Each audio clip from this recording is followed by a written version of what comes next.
Aleluia. Se assenta por um instante em nome do Senhor. Vou fazer a oferta no final, tá?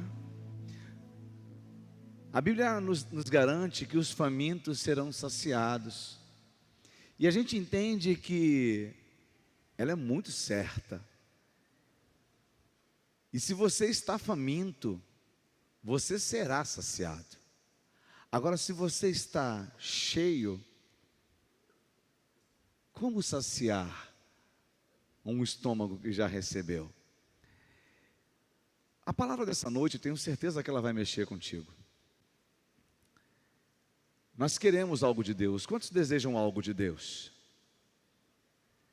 Pergunta para quem está do seu lado assim: você tem certeza disso?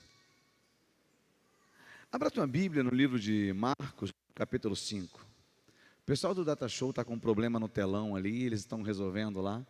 Mas graças a Deus você tem Bíblia, amém? Amém? Glória a Deus.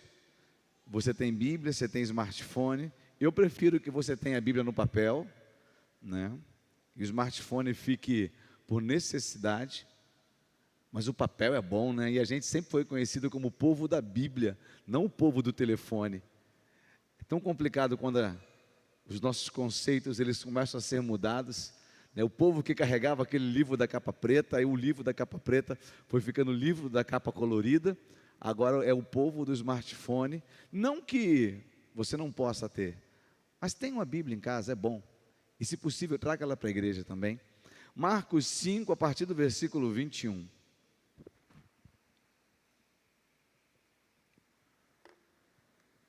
A palavra do Senhor diz assim: tendo Jesus voltado no barco para o outro lado, afluiu para ele grande multidão, e ele estava junto do mar.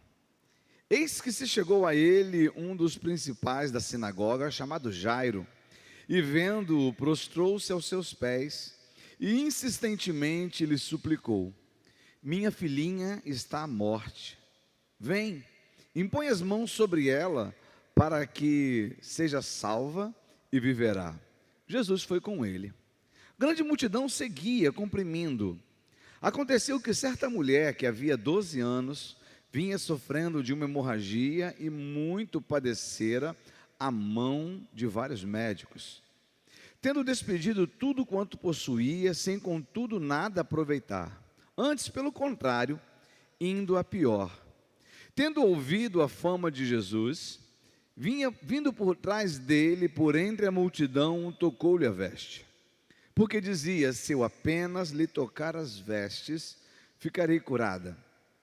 E logo se lhe estancou a hemorragia, e sentiu no corpo estar curada do seu flagelo. Jesus, reconhecendo imediatamente que dele saíra poder, virando-se no meio da multidão, perguntou: quem me tocou nas vestes? Responderam-lhe os discípulos: vês que a multidão te aperta e dizes: quem me tocou? Ele, porém, olhava ao redor para ver quem fizera isso. Então a mulher anteveio, atemorizada e tremendo, cônscia do que nela se operara, veio, prostrou-se diante dele e declarou-lhe toda a verdade. E ele lhe disse: filha, a tua fé te salvou. Vai-te em paz e fica livre do seu mal. Falava ele ainda quando chegaram alguns da casa do chefe da sinagoga, a quem disseram: tua filha já morreu, por que ainda incomodas o mestre? Mas Jesus, sem acudir a tais palavras, disse ao chefe da sinagoga: não temas, crê somente. Contudo, não permitiu que alguém o acompanhasse, senão Pedro e os irmãos Tiago e João. Chegando à casa do chefe da sinagoga, viu Jesus o alvoroço, os que choravam e os que pranteavam muito. Ao entrar, lhes disse: por que estáis em alvoroço e chorais? A criança não está morta, mas dorme. E riam-se dele. Tendo, porém, mandado sair a todos, tomou o pai e a mãe da criança e os que vieram com ele, e entrou onde ela estava. Tomando-a pela mão, disse: Talita cumi, que quer dizer: menina, eu te mando, levanta-te. Imediatamente a menina se levantou e pôs-se a andar, pois tinha 12 anos. Então ficaram todos sobremaneira admirados, mas Jesus ordenou-lhes expressamente que a ninguém o soubesse e mandou que dessem de comer à menina. Amado Deus, eu te agradeço por essa oportunidade de falar em teu nome, te agradeço por essa palavra lida, eu te agradeço pelos ouvintes, te agradeço por aqueles que estão em casa e não podem estar aqui hoje, eu te agradeço, ó Pai amado, por aquilo que o Senhor deseja fazer aqui neste lugar, eu sei que o Senhor tem algo tremendo para derramar sobre as nossas vidas, e eu te peço, Paizinho, fique à vontade, fala poderosamente ao coração da tua igreja, a igreja é tua, ela não é minha. Deus, eis-nos aqui, desejosos de receber do Senhor. Fique à vontade no meio do teu povo, Pai. Faço essa oração em nome de Jesus. Amém e amém. O interessante do ser humano é que, às vezes, a gente demora a entender aquilo que a gente quer. Não é verdade? Eu não sei se acontece contigo, mas tem dia que a gente acorda com a seguinte palavra: nossa, eu estou com vontade de comer uma coisa diferente.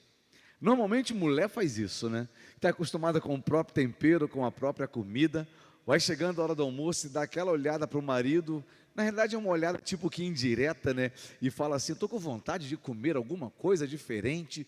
Será que isso só acontece lá em casa? Normalmente sou eu que faço assim. Não que a comida da Jana seja ruim, eu amo a Janaína cozinhando, um espetáculo, eu gosto mesmo, né? Não me conquistou pelo estômago, me conquistou pela sinceridade e pelo caráter, tá? Eu elogio mesmo, eu falo assim em público, ela é o que é, tá bom? Mas eu gosto quando ela cozinha, eu gosto quando ela quer inventar as coisas, né? Às vezes não fica tão bom, mas a gente sabe disso, que a gente não pode acertar sempre, né, amor? Mas tem dia que ela surpreende, tá? Agora, isso acontece conosco todos os dias. Olha, eu queria alguma coisa que eu ainda não tenho. O ser humano, ele é mestre em fazer isso, né? Às vezes a gente deseja tanto uma coisa que ainda não chegou na nossa mão, mas a gente quer. Agora a pergunta que eu te digo, que eu te faço hoje é: aquilo que você deseja é realmente o desejo do teu coração? Será que aquilo que você tanto espera e diz querer de verdade é o foco número 1 e principal da tua vida? Deixa eu te esclarecer uma coisa. Às vezes aquilo que a gente quer custa dinheiro. E quando aquilo que a gente quer custa dinheiro, nada vai satisfazer aquilo, ou seja, você não vai gastar com outra coisa, a não ser quando você tiver o suficiente para ter de fato aquilo que você diz tanto querer. Porque se qualquer coisa muda o desejo do teu coração, é sinal que aquilo que você quer, você nunca quis.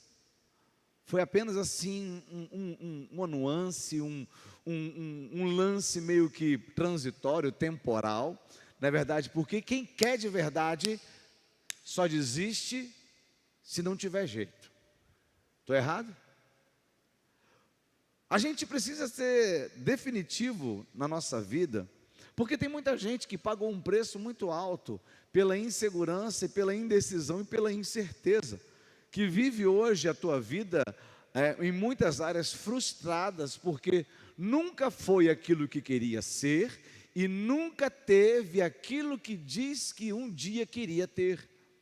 A gente conversa hoje com uma grande quantidade de pessoas e as mesas de café, as mesas de lanchonete, no dia a dia, a gente às vezes ouve algumas pessoas dizendo: poxa, pastor, desde a minha infância eu tinha um sonho de ser isso, eu nunca fui. Sabe, como eu queria fazer isso e aquilo outro, assim, e eu nunca consegui fazer. Eu te garanto que isso não acontece, não é só eu que percebo isso, mas muitas pessoas que estão aqui já conseguiram observar isso na tua própria vida ou na vida de outras pessoas. Concordam comigo? Vocês estão aí? Estão me ouvindo? Está chegando direitinho aí atrás? Né? E a gente entende que isso, de uma certa forma, deixa o coração de muita gente entristecido, porque a gente vive de sonhos, mas não vive de atitudes. Existem muitas pessoas que dizem ser movidos por sonhos, mas continuam dormindo sem tomar atitudes. E a gente sabe que na nossa vida, se a gente quiser alguma coisa, nem tudo vem para a gente de mão beijada. Dá uma catucada, eu sei que você está distante de alguém, mas dá só aquela olhadinha discreta e fala para ele: aprenda a ter atitude. Fala mesmo, gente. Você não pode tocar, mas pode falar. A gente fala acerca disso, porque a gente é muito bom de falar, de escrever, mas muito ruim de fazer. A gente fala muito bem, a gente planeja muito bem, mas não faz. Eu te garanto que tem gente que está aqui, que tem o teu caderno de estratégias, e tem muitas delas que nunca foram desempenhadas, nunca foram ditas, foram ditas, mas nunca foram executadas. Muitas porque tem medo de tentar. Alguns dizem, olha, eu tenho um sonho, eu já planejei, eu já calculei, está tudo certo, né? Mas não fez por quê? Porque eu tenho medo de tentar. O medo de tentar diz para você, você já é um fracasso. O medo de tentar já é lançado um decreto sobre a tua vida dizendo você não vai conseguir. Porque você tem medo de tentar, e qual é a possibilidade que você tem de dar certo? Tentando. A gente, há um tempo atrás, falou acerca de Thomas Edison, até soltei essa semana sobre a luz. Não foi Thomas Edison quem inventou a luz, ele inventou a lâmpada. Quem inventou a luz foi Deus, e disse, haja luz, e houve luz. Mas Thomas Edison teve 2.000 tentativas até conseguir a tua lâmpada, e Deus teve uma palavra de autoridade para fazer acontecer. Aquilo que Thomas Edison tentou fazer em 2.000 vezes, Deus fez falando. E é tão gostoso que quando Deus faz falando, Deus não se cala, Deus continua falando desde a eternidade, amém? Você crê nessa palavra? Que Deus não se calou, Deus continua falando, e quando Deus fala, é um decreto lançado, e o universo se prostra diante do som da sua voz. No domingo nós falamos aqui de um Jesus que acalmou a tempestade com uma palavra. Então Deus continua falando, e Deus continua falando e fazendo. Agora deixa eu te dizer uma coisa. No texto que nós lemos, nós contamos a história, nós lemos a história de duas pessoas necessitadas. A primeira delas foi Jairo. Jairo, um dos principais da sinagoga, um cara muito conhecido na sua cidade. E os frequentadores da sinagoga não eram muito, dos grandes da sinagoga, não eram muito fã de Jesus, porque Jesus confrontava eles direto nos exemplos e na palavra. Mas Jairo, um dos principais, um cara muito conhecido, teve que se dobrar diante do Senhor, diante de uma necessidade. Havia algo movendo o coração de Jairo para buscar Jesus. E eu imagino como foi difícil para ele tomar esta atitude.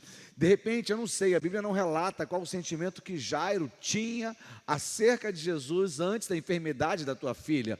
Mas depois que a filha dele ficou doente, Jairo olhou e falou, bem, se ele diz ser quem realmente ele é, e os sinais estão mostrando quem ele é a solução que eu preciso para minha família, para minha casa, para minha filha. Ele é a única esperança que eu tenho. Então não importa aquilo que vão falar a meu respeito, não importa aquilo que as pessoas da sinagoga pensam acerca dele, o que importa é o que o meu coração está dizendo hoje acerca de Jesus. A Bíblia diz que Jairo vem, assim que o barco chegou, ele chega diante de Jesus e um dos principais se prostra. Eu imagino quão difícil pode ter sido para Jairo. Eu imagino a sociedade olhando Jairo, as pessoas daquela aldeia olhando Jairo e vendo Jairo se prostrar diante de Jesus. E Jairo faz um pedido, olha, minha filha está à morte, à beira da morte. E eu sei que é só você colocar a mão sobre ela, e ela vai ser salva, e ela vai viver. Só que tem uma palavra aí que eu quero dizer para você, quero alertar você.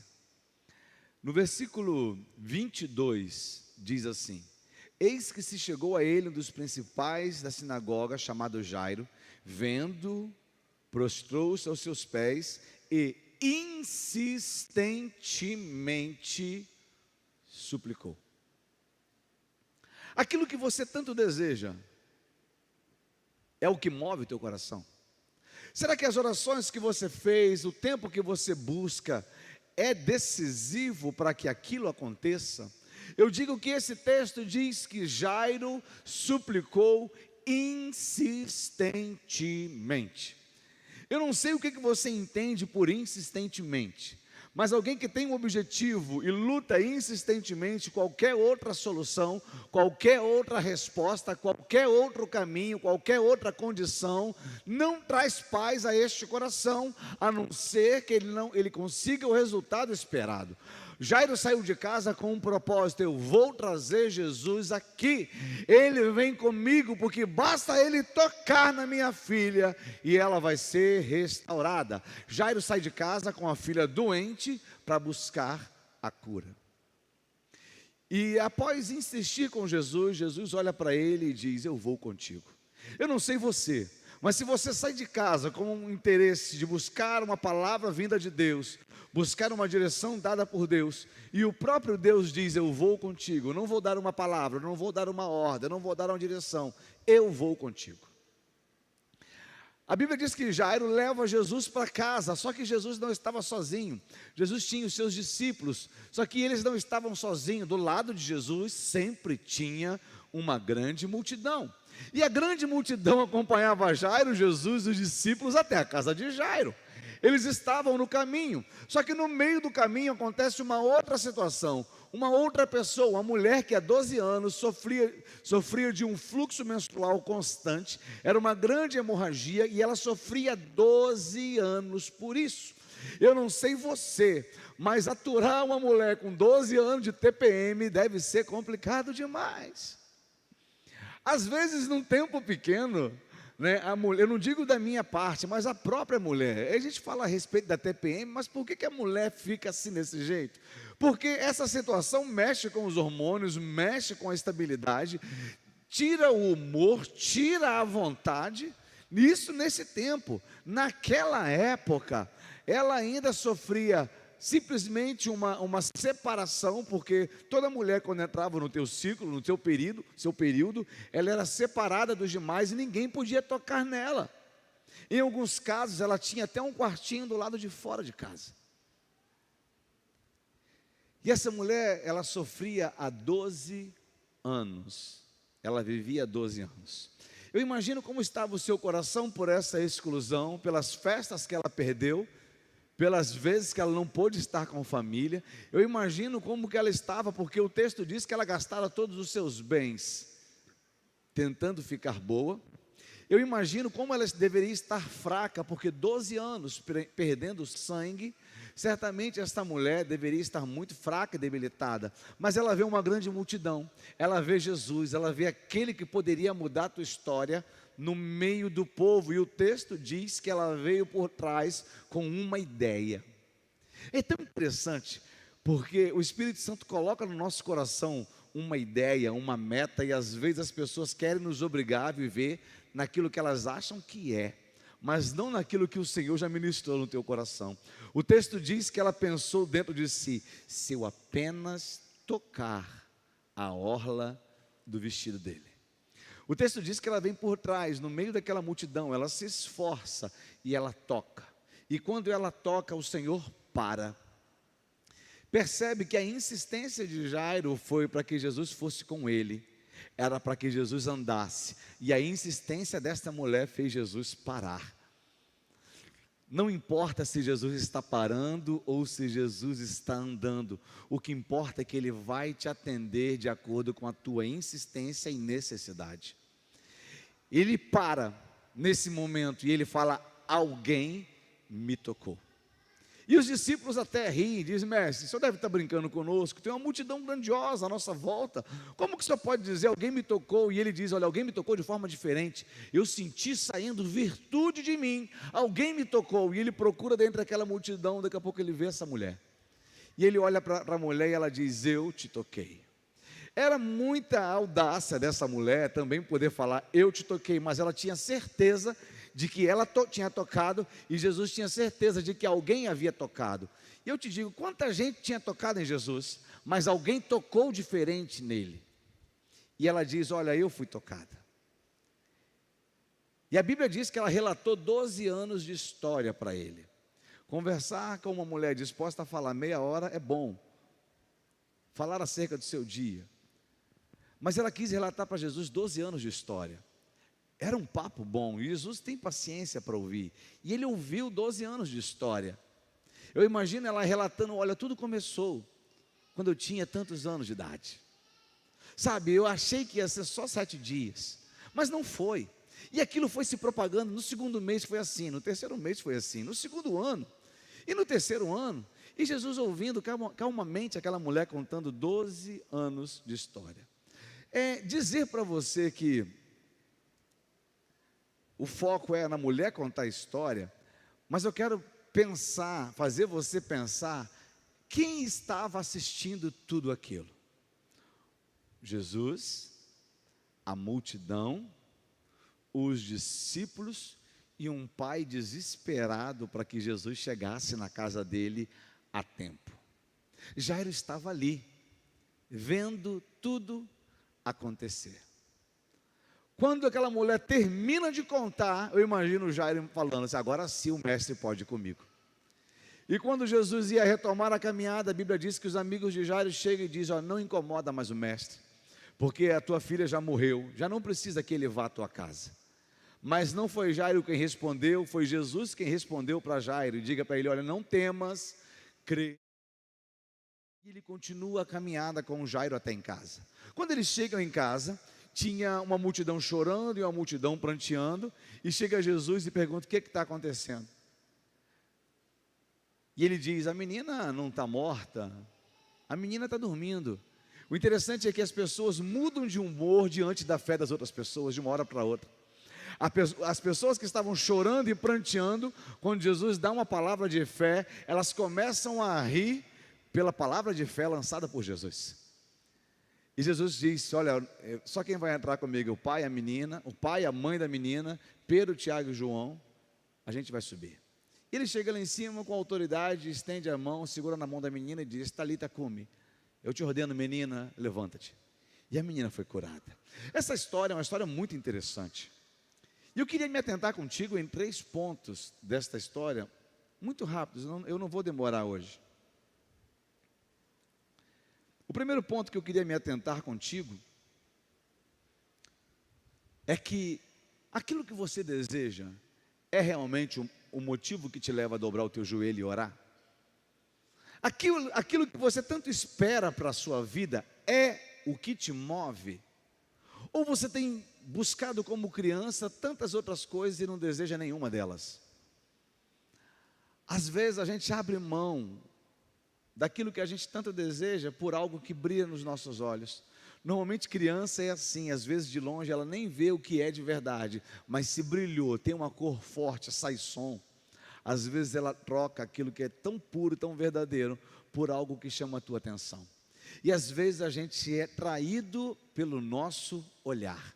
Aquilo que você tanto deseja está no teu coração, mas às vezes o teu olhar te trai e faz você mudar o foco da sua vida. Aquilo que o teu coração está palpitando hoje, aquilo que o teu coração está desejando hoje, é realmente aquilo que os seus olhos têm olhado? Você já parou para pensar na tua vida? Você já parou para pensar realmente se você está caminhando na direção correta? Pensa comigo. Às vezes você faz uma faculdade porque você quer tanto completar uma faculdade, mas aquilo que você está fazendo é realmente aquilo que você deseja fazer? Uma pessoa falou comigo essa semana: pastor, eu tenho um chamado, eu tenho certeza do meu chamado, e eu queria desempenhar o meu chamado. Eu falei: amém, isso é maravilhoso. Mas a pessoa me disse: eu não sei qual é o meu chamado. Como descobrir qual é o meu chamado? E eu falei: pelo que o seu coração queima? Pelo que o seu coração queima? Ah, pastor, meu coração queima por isso, isso, isso e isso. Então o teu coração, ele te volta para o teu chamado. Às vezes nós queremos as luzes e os holofotes, e o Senhor só quer te mostrar vidas que muitas vezes não estão diante das luzes, nem dos holofotes. E o Senhor tem te dado o teu chamado todos os dias, e às vezes você diz não para Ele, porque você quer viver uma outra coisa que não é aquilo que o Senhor te chamou para fazer. Aí eu digo a você, Jairo, ele poderia olhar para Jesus vindo e falar: peraí, eu sou um cara importante, o que as pessoas vão falar de mim quando eu entrar na igreja, depois de me prostrar diante do Senhor? Eu não sei até que ponto você iria para receber de Deus aquilo que você tanto deseja. Mas não se importe com o que os outros vão falar de você.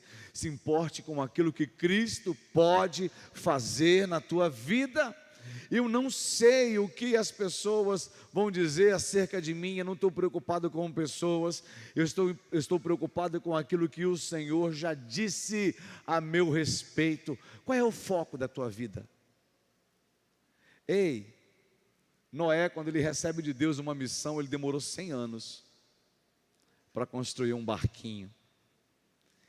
Nunca tinha chovido, o barquinho estava longe da água, e às vezes as pessoas olhavam para ele e riam de Noé.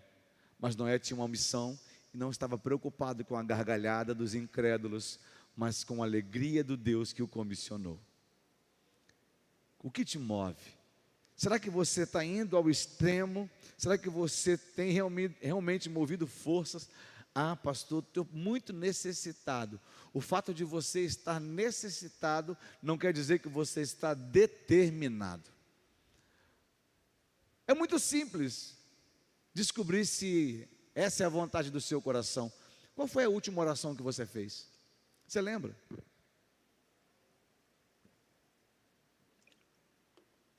A última oração que você fez foi voltada para aquilo que você deseja? Você veio à igreja hoje buscar um milagre, amém? Amém? Se você veio buscar um milagre esta noite, neste lugar, certamente você orou antes de casa, dizendo: Senhor, eu vou na igreja hoje porque eu preciso desse milagre. Não? Lucas, me ajuda ali.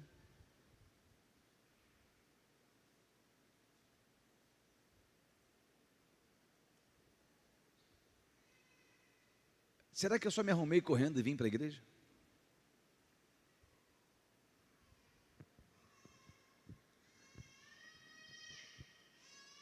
Dá um ré maior para mim, por favor. Eu sei que você conhece essa, tá?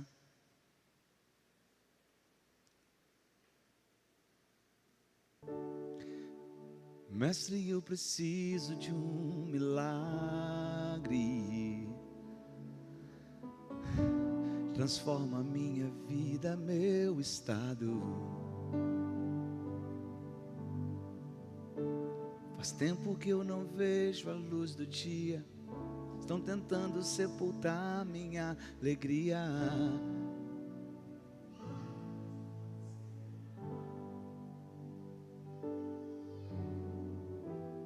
Lázaro ouviu a tua voz quando aquela pedra removeu. Depois de 4 dias ele reviveu.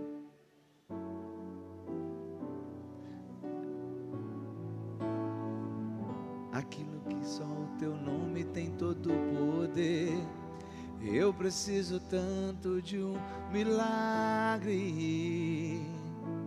Remove a minha pedra, me chama pelo nome, muda a minha história, ressuscita os meus sonhos, transforme a minha vida e faz um milagre. Me toca nesta hora, me chama para fora, ressuscita-me. Percebe que à volta de Jesus havia uma grande multidão. Percebe que apesar daquela multidão, uma pessoa num determinado tempo conseguiu aquilo que ela queria. O fato dessa igreja estar cheia, de ter 100, 150 pessoas aqui esta noite, não quer dizer que todas elas vão ser tocadas, ou vão ser beneficiadas pelo toque. Mas eu tenho certeza de uma coisa: se tão somente pela fé eu tocar, certamente eu serei curado. Há uma grande multidão neste lugar, mas o fato de ter uma grande multidão não quer dizer que todos serão. Há um Cristo neste lugar, um somente. Então há uma certeza que se houver uma pessoa decidida a tocar, vai sair virtude esta noite e você vai ser curado.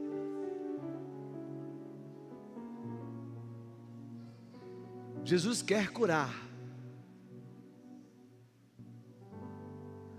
E a pergunta que fica esta noite pairando no ar é: o que eu desejo?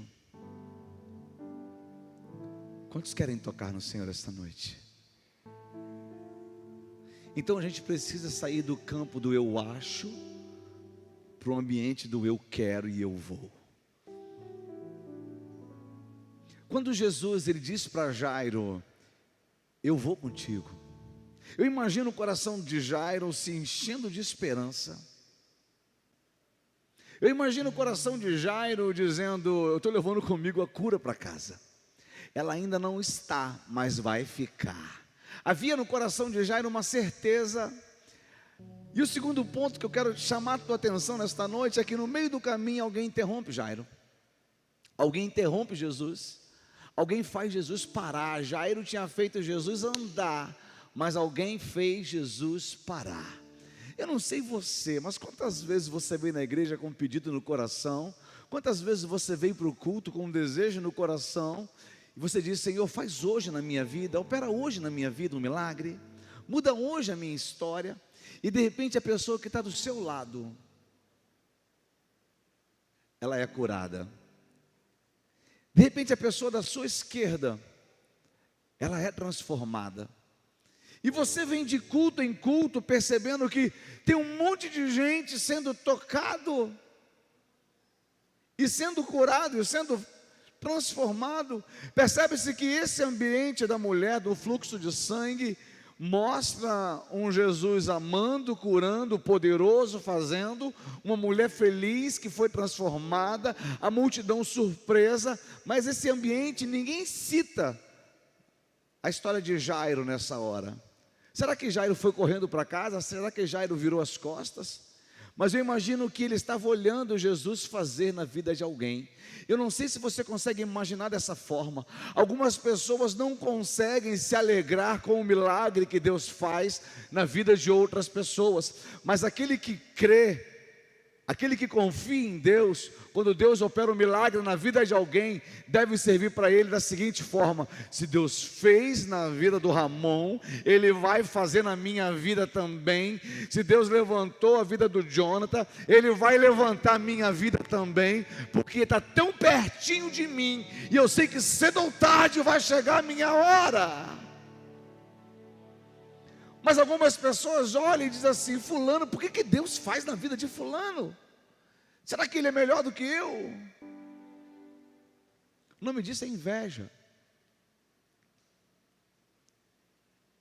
Diz para quem está perto de você: não temas, crê somente. O texto diz que Jesus, quando ele escuta esta mulher, ele olha e vê que alguém está conversando com Jairo. Sempre tem alguém para querer roubar a tua fé. Tem ou não tem? O texto diz que esses homens chegaram para Jairo e falaram: ei, não aborreça mais o mestre, a sua filha já morreu. Sempre tem alguém para dizer para você: olha, não tem mais jeito, acabou. Você sempre vai encontrar um no caminho de casa dizendo: cara, ó, não vale a pena seguir a Cristo não vale a pena ir para a igreja não. Olha, já fui crente tanto tempo, hoje eu estou fora da igreja, estou bem para caramba. Hoje eu estou fora do convívio e... Ei, sempre vai ter alguém querendo desanimar você a abandonar a tua fé. Jesus olha para Jairo e ele não fala com as pessoas que vieram entristecer o coração de Jairo. Ele fala para Jairo.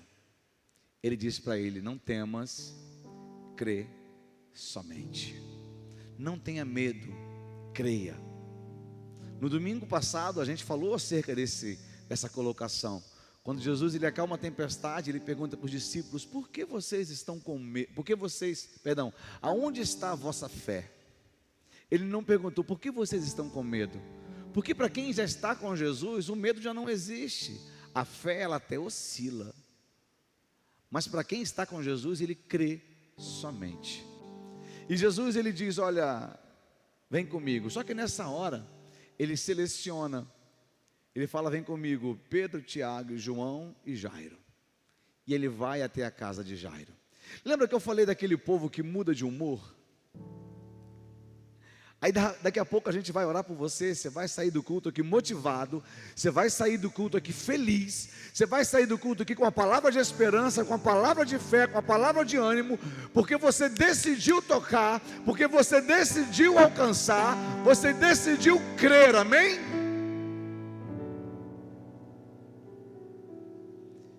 Mas no meio do caminho você vai encontrar aquelas pessoas que não têm o mesmo sentimento de você. Diante da hora do confronto, você vai encontrar sempre um grupo que não crê como você crê. Jesus olha aquele grupo que estava chorando e estava pranteando, tinha um povo apavorado diante da situação, diante da morte, diante do fracasso. Estar apavorado não resolve nada. Uma pessoa apavorada só faz besteira. Jesus olha para aquela situação e pergunta para eles, por que vocês estão assim? A menina não morreu, ela está dormindo. O interessante é que, eu não sei se você já conseguiu ver alguém que está apavorado começar a rir.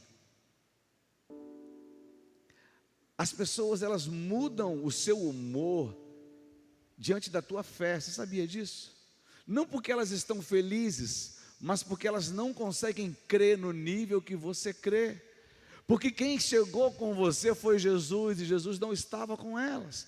Às vezes na minha e na tua vida a gente vai encontrar pessoas que não conseguem entender e conviver da mesma fé. Jesus, quando ele olha aquelas pessoas, ele diz para Jairo, para os demais, só quem vai entrar comigo agora vai ser Pedro, Tiago, João, Jairo, a sua esposa e eu. O que eu aprendo com isso? Eu já estou indo para o final. Eu preciso selecionar quem vai estar comigo no ambiente do meu milagre. Você precisa aprender a selecionar o tipo de pessoa que anda com você. Tem muita gente que chegou na porta do milagre, mas perdeu o milagre, porque estava andando com pessoas que simplesmente não criam e te impediram de entrar num ambiente de milagre. Gente, a gente precisa aprender a ser seletivo. Eu não estou falando para você excluir os seus amigos. Eu estou ensinando a você que você precisa aprender que ambiente de milagre você só vive com quem crê. De repente a pessoa que você tanto se relaciona, tanto anda com você, ao invés de motivar você, ela vai querer segurar você para não dar aquele passo de fé. Eu te garanto que tem gente aqui que está olhando para trás agora e está lembrando, poxa, se eu tivesse realmente tido coragem naquela época e não escutado o que fulano falou para mim, hoje eu estava totalmente diferente. Meu amado, minha amada, você não consegue mudar, mas o passado já passou. Mas você pode olhar para frente agora e falar, bem, realmente eu preciso que esteja comigo Jesus e quem crê. Quem chorou, quem pranteou, os apavorados ficaram para trás. Eu não estou falando para você excluir esse grupo da sua vida, porque eles vão servir sim, para glorificar o que Deus vai fazer na sua vida. Você crê nessa palavra? Essas pessoas vão ver o que Deus irá fazer esta noite, em nome de Jesus, em nome de Jesus, em nome de Jesus. Levanta homens e mulheres que creem no teu nome, Senhor, que creem que o Senhor pode fazer. Uma multidão que aperta não é uma multidão que crê, mas uma multidão que crê consegue dissipar uma multidão inteira que aperta para atrair o teu nome, para atrair a tua presença, para atrair o Senhor. Aqui estão os teus filhos, Pai. Ei, põe para fora aquilo que está no teu coração aí, em nome de Jesus. Põe para fora aquilo que está dentro de você nesta hora, em nome de Jesus. Não permita que a timidez trave os seus lábios, mas põe para fora, numa atitude de quem crê, de quem espera. Em nome de Jesus, em nome de Jesus. Sim, Deus. Sim, Deus. Sim, Deus. A atmosfera já mudou. Teu Espírito está aqui. As evidências surgirão. Sim, Jesus.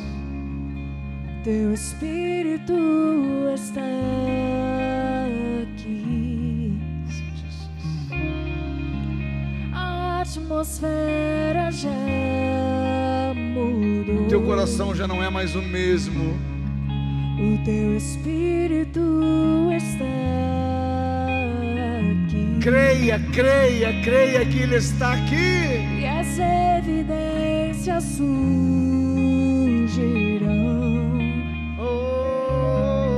O seu Espírito está aqui.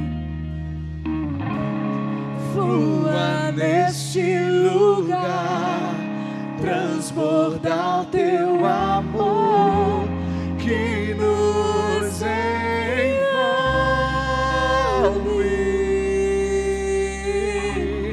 E a ti me achegarei pra encontrar teu amor que nos envolve.